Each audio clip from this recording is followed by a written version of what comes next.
Planning for the 5 o'clock train wreck. Coming up next on Pastor Bob's Coffee Break.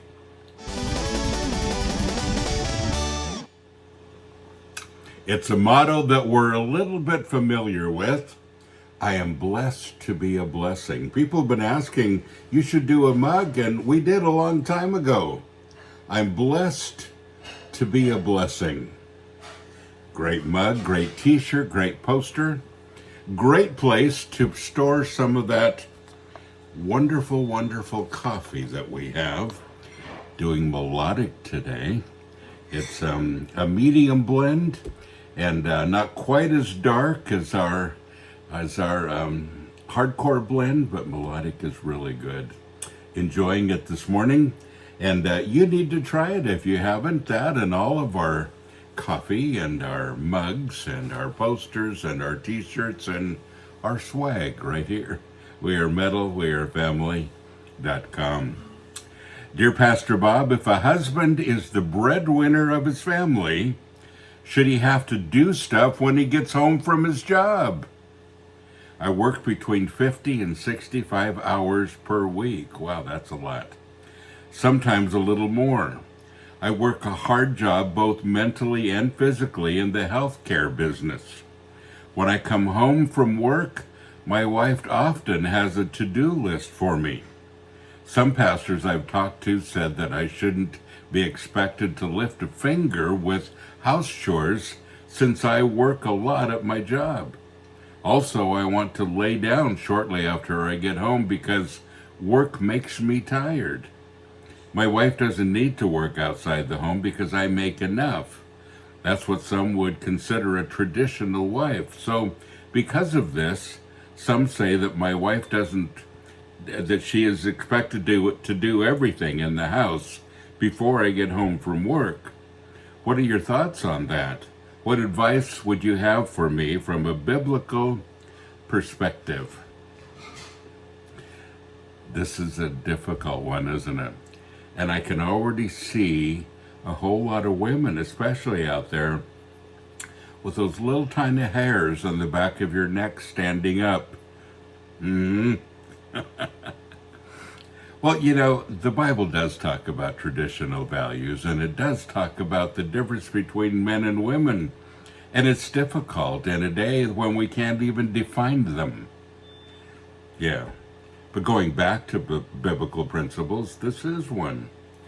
Now, does it work in our society? Not always. It's a little difficult out there, and you have to make some concessions if you're going to have a wife who stays at home. You're not going to have the newest car. You're not going to probably have the biggest house. You're not going to get all the stuff you want. Can you still be happy? Well, probably more happy. But I'm not going to talk about that so much as I'm going to talk about marriage as a partnership, because that's the most important thing. There's something that I call the 5 o'clock train wreck. The wife has been busy in the home all day. The kids are running her ragged. She's been cleaning, she's been working, she's been sorting, she's been cooking, she's been doing all the stuff. She's not idle.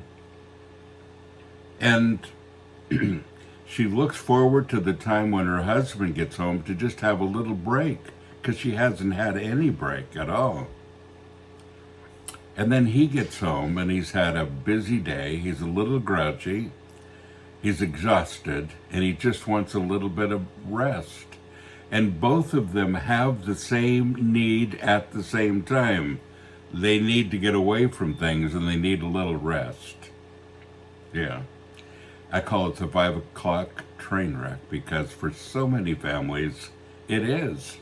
How do you get through that? Well, you communicate. You understand that it's going to happen, and as I've said so many times, you fight the battle before the battle, because it's going to be one.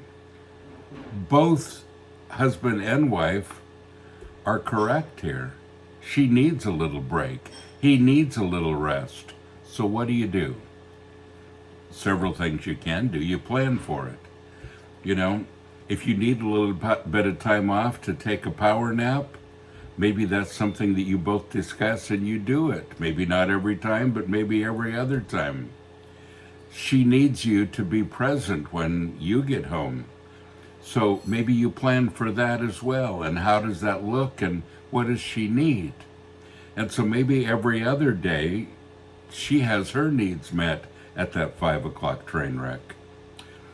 But folks, it is simply this. It's communication. It's fighting the battle before you get to the battle and deciding what you're going to do. Now, can I also say that working this much is not good for you or your family?